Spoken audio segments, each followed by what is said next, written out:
Did you encounter any other obstacles besides the flat tire incident? Yes, absolutely. So there was one time where I was in Yunnan, and the road that I had to take was an old road because bicycles can't go on the highway. So it was very rocky. It was all dirt, and it had rained the night before. So the parts that were dirt had become totally turned into mud. And when you have bags on your bicycle, it becomes heavier and harder to go through mud. And it was all water and mud for about 2 or 3 kilometers. And I just had to keep cycling through and hopefully not fall into the mud. And that stretch of dirt road lasted for around 20 kilometers until I finally decided to take my bike, put it on my back, and climb over a fence and jump onto the highway. I learned on my trip, all you can do is embrace uncertainty. So during the trip, did you ride more by yourself or do you have any company? You know, everybody asks me, does it get boring? Does it get boring? But when you're surrounded by beautiful things to see, and it's not like driving a car, because in a car, you're not moving. It's just all day, this is all you move. This is all you move. But when you're cycling, it's like up and down. You gotta turn, you feel the wind blowing in your hair. It's anything but boring. So during your travel, you said you met a lot of new friends. And how did you make those friends along the way? Making new friends is not as hard as people think. All you have to do is go up and start talking to them, especially if you're cycling by yourself or you're doing something interesting.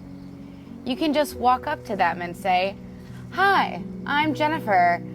I'm new here because I just biked here from the town over. Can you tell me where there is good to eat? Can you tell me about the town?" And then usually people will be very, very nice to you. One time, I actually met 2 guys on the side of the road, and they invited me to go stay in the mountains with them and their friends. And normally, I would say no if I was in a different country, but in China, it's very safe. So I went with 2 strangers up into the mountains, and then there were 3 more different guys up there. So I ended up spending the night with 5 strangers who I had just met, and we had a fire and we were drinking beer, having baijiu, a Chinese alcohol, cooking fish that we had caught with our own fishing poles. So that was a really awesome experience. And there are so many friends that you can make on the road. And yeah, friends are easy to make if you just put yourself out there and try.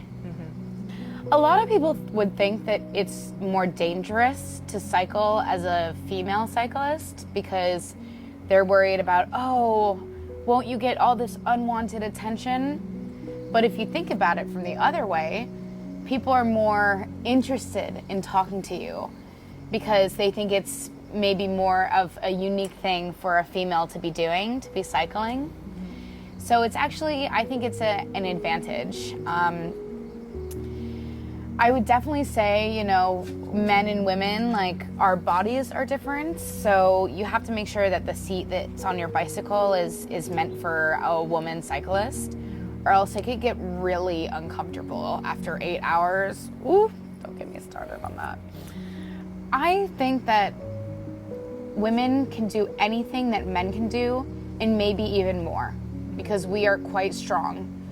So I don't think that we should limit ourselves by our gender limitations. My family, when I first told them, they thought I was crazy. They thought, how could you possibly go and travel a foreign country by yourself on a bicycle when you've never bicycled that long ever. But as I went along, they got to see all of the amazing things I do. And now when they talk to their friends about me, guess what my little Jennifer did? So now they brag about me. So, you know, actually, I think that sometimes support for your journey and your adventures will only come after people see what you're capable of. So don't let it stop you from even trying in the first place.